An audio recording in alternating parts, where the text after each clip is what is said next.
pessoal, boa noite, tudo bem? Estamos aqui na Materna, nessa noite fria, geladinha. Aqui tá quentinho. Aqui tá quentinho. E vamos falar hoje sobre um assunto que tem tantos mitos, né? Que tem tantas dúvidas em Mas cima. muita verdade. E muita verdade, que a gente vai discutir um pouquinho hoje, né? Eu, Jéssica Kafka, nutricionista materno-infantil, consultora em aleitamento materno. A Nanuxa, nossa enfermeira obstétrica, Oi. também consultora em aleitamento materno. E a Stephanie, que é a nossa psico. Então, hoje nós vamos falar um pouquinho sobre amamentação prolongada, né? Será que tem benefício amamentar depois do 6º mês, né? Como é que funciona? Será que a gente pode, não pode? Vamos esclarecer um pouquinho. Acho que para começar, então, a gente pode falar do que é bom, dos benefícios, né? É inquestionável, então, os estudos são todos categóricos, são todos, assim, estudos de melhor qualidade, para não deixar dúvida, amamentação padrão ouro de alimentação em bebês de até 6 meses. E após os 6 meses também continua sendo, né, o principal alimento até 1 ano de idade, como a Jéssica vai complementar em seguida. E não é só nos primeiros meses de vida que a amamentação vai fornecer para os bebês toda a questão imunológica, de proteção e tudo mais. Ainda desempenha um papel muito importante no sistema imunológico dos bebês ao longo do seu desenvolvimento, inclusive após os 6 meses e após 1 ano. Claro que a resposta humoral não é a mesma, porque já tem as vacinas, o corpo então já entende a resposta então de uma maneira um pouco mais diferente, mas continua sim fornecendo tudo aquilo que a mãe tem contato, tudo que a mãe pegou uma gripe, pegou alguma outra infecção, ela vai produzir anticorpos, e esses anticorpos vão de certa forma chegar no neném e vão proteger também.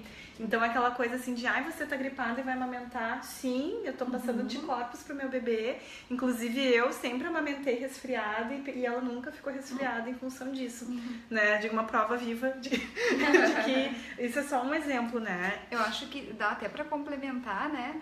Não existe nenhum estudo que fala sobre malefícios do aleitamento materno, né? Não existe. Então, muitas vezes a gente se pergunta assim, da onde que tiram algumas informações, né? Científico, nós não temos nada que fale. Achismo, né? As pessoas, elas têm crenças, né? Acho que a Stephanie vai falar isso depois. A gente tem crenças que vai levando e vai passando, e informações que a gente, infelizmente, acaba deparando com profissionais que, sei lá, que falam coisas absurdas, orientam prescrições absurdas para as mulheres, né?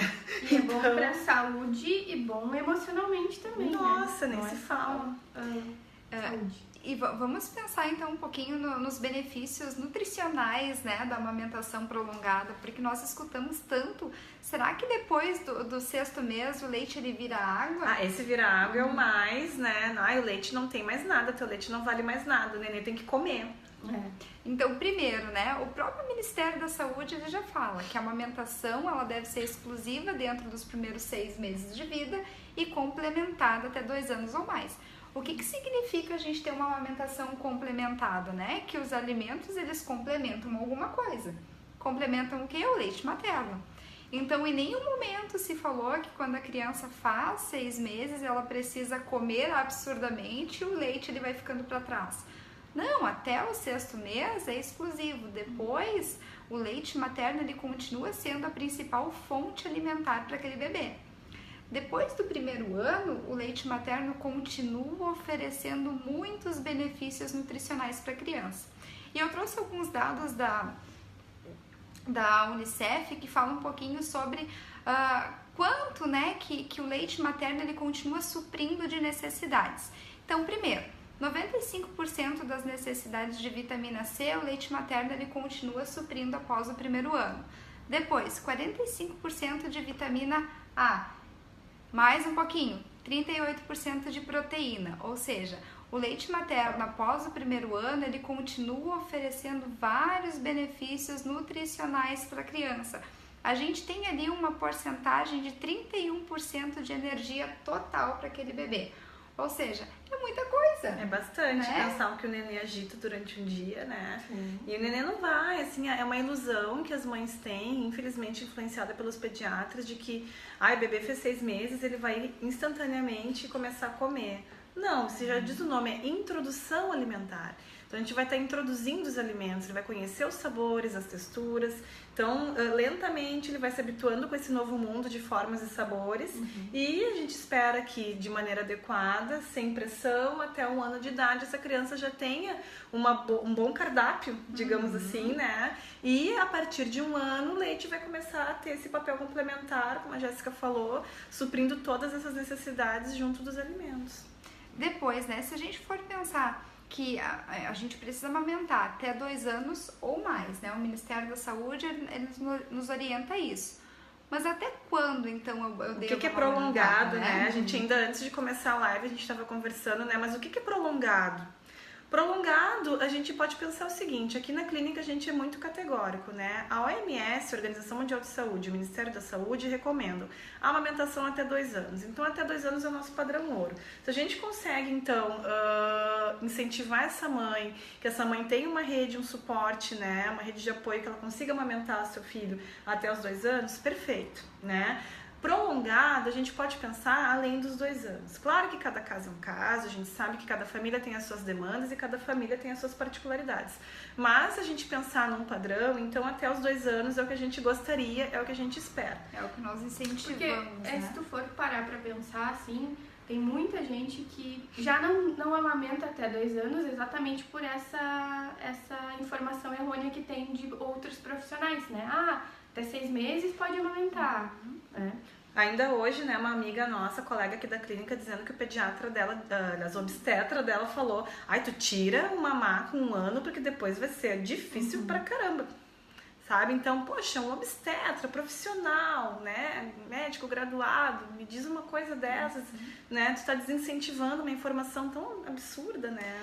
Primeiro, né, quando que eu devo parar de amamentar? Essa é uma resposta que quem pode responder é a dupla mãe-bebê. Somente a mãe e aquele bebê vão dizer até quando que ela vai querer amamentar. Mas ninguém deveria, né, dar Ninguém pitaco, pode né? influenciar nisso, por quê? Porque é uma decisão muito individual, né? Se tá bom pra mãe e tá bom pro bebê, por que parar? Né? Pra que diminuir esses níveis se tá tão legal entre os dois? Se eles estão se dando bem, se estão se acertando, a gente só tem benefícios. Ai, mas não tá mais bom pra mim, eu não tô gostando, eu queria desmamar. Bom, aí é outro caso, que, né, caso a caso a gente avalia, a gente conversa, às vezes é uma questão mais da mãe, às vezes são questões assim que tem mais a ver com a criança, mas é tudo caso a caso que tem que ser avaliado, né? Hoje a questão é a amamentação prolongada e a gente então tá falando dos benefícios e vamos tentar desvendar um pouco esses mitos aí pra... E um dos mitos que eu acho bem interessante da Stephanie nos ajudar, né? Será que um bebê que mama no peito, ele fica extremamente dependente da mãe? Será que isso pode ser prejudicial para o bebê, né? A amamentação prolongada, ela pode prejudicar a criança, o desenvolvimento? Não, né? Pelo contrário, eu acho que isso auxilia a essa criança a ter um vínculo muito melhor com a mãe, né? Onde ela vai ter mais confiança dessa mãe, vai ter um vínculo melhor de além da confiança, de poder expressar essa emoção, esse amor, né? O apego, né? O apego. As teorias de apego, elas são bem fortes nesse sentido, né? A criança, quando se sente segura com um cuidador, no caso a mãe, que é quem amamenta, né? Ela fica mais independente, né? Sim, com certeza. E aí acaba que, na verdade, ela confia na mãe para ter essa independência futuramente, né? Porque, obviamente, né, existem fases do desenvolvimento da criança que a criança vai, né, passando, né? E essa amamentação, ela acaba auxiliando a criança, então, a depois ter mais independência, ser mais segura, né? E isso é muito importante para que a criança, e só a mãe pode passar isso, a mãe, né, na amamentação pode passar isso pro filho, né, porque é um vínculo muito importante. Eu acho uma coisa assim que até a Stephanie pode esclarecer pra gente, né, os 2 anos, né, ele é um número muito místico, né?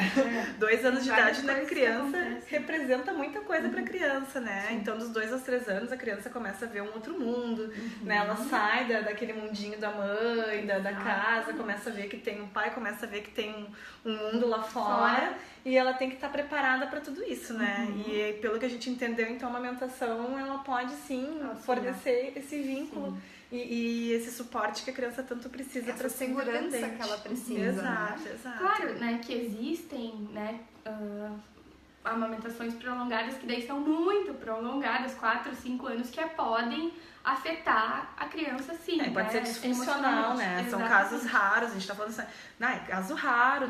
Eu, pelo menos na minha experiência profissional, acho que se eu vi 2 ou 3 casos que foi até 4, 5 anos, assim, foi muito, né? Existem sim, mas, claro, cada caso é um caso, né? E a gente também tá aqui, né? Somos profissionais para poder auxiliar, para poder ajudar nesses casos também. Porque o problema não é a mãe, né? A gente sempre fala isso. Quando chegam casos pontuais, assim, que a criança tem 4 ou 5 anos e tem esse comportamento... Eu tô citando assim, uma coisa, gente, é ter aquele chameguinho para dormir de noite. E outra coisa é uma criança que fica exigindo da mãe, né? O tempo inteiro, né? Que tá na rua, tá em qualquer lugar, tem já 5 anos de idade e quer mamar. Talvez haja uma disfunção, e quando a gente vai ver a maioria dos casos, às vezes são questões maternas, né, de outras questões que a mãe precisaria de um acompanhamento para resolver, né, ver o que está acontecendo. Por isso que não tem uma resposta para tudo, né? Cada caso é um caso, a gente precisa avaliar, entender o que está acontecendo, porque tem muitos, a gente já viu casos de pessoas que amamentam durante 4, 5 anos sem problema nenhum.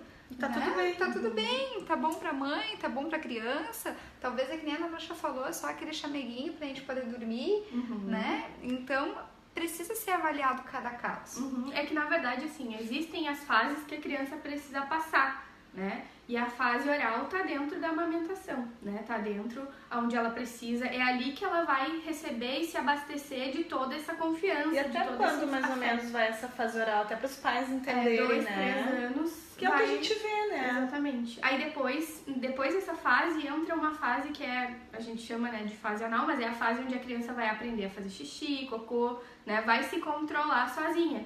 Aí é interessante que ela já consiga ter essa autonomia maior, né? E isso também tem a ver um pouco com a amamentação, assim, né?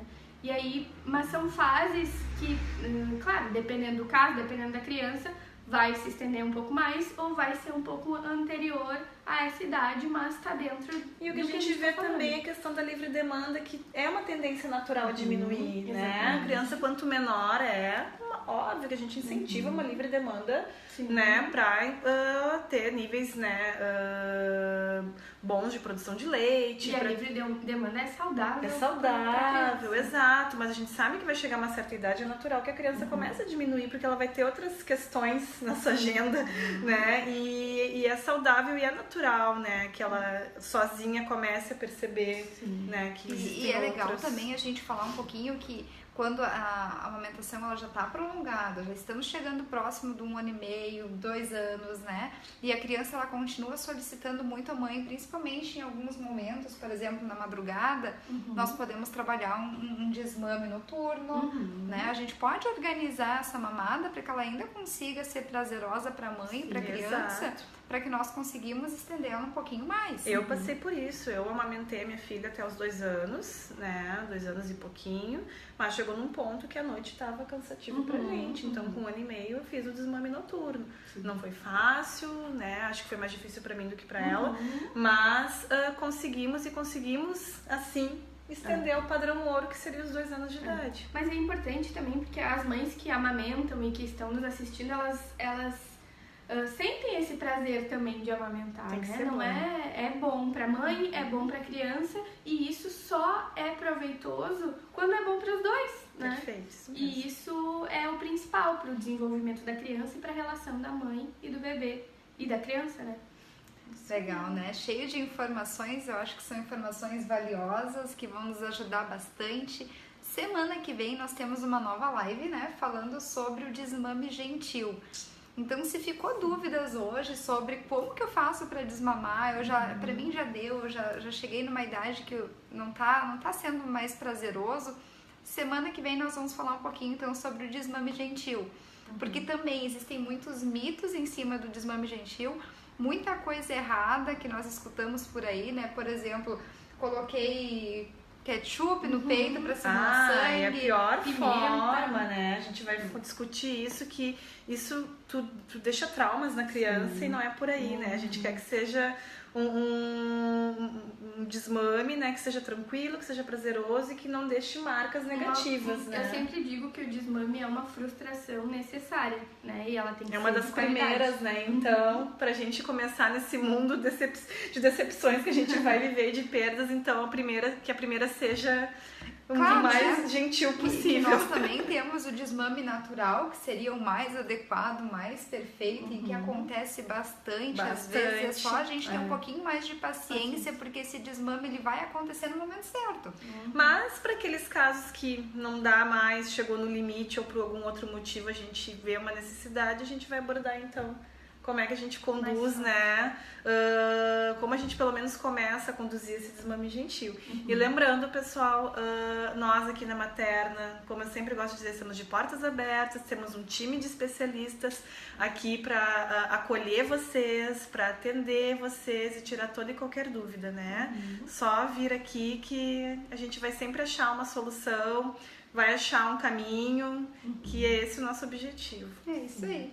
E era isso por hoje, né, gurias? Isso aí, tá? Uma Muito boa noite. obrigada por hoje, obrigada por ficarem conosco nesse momento.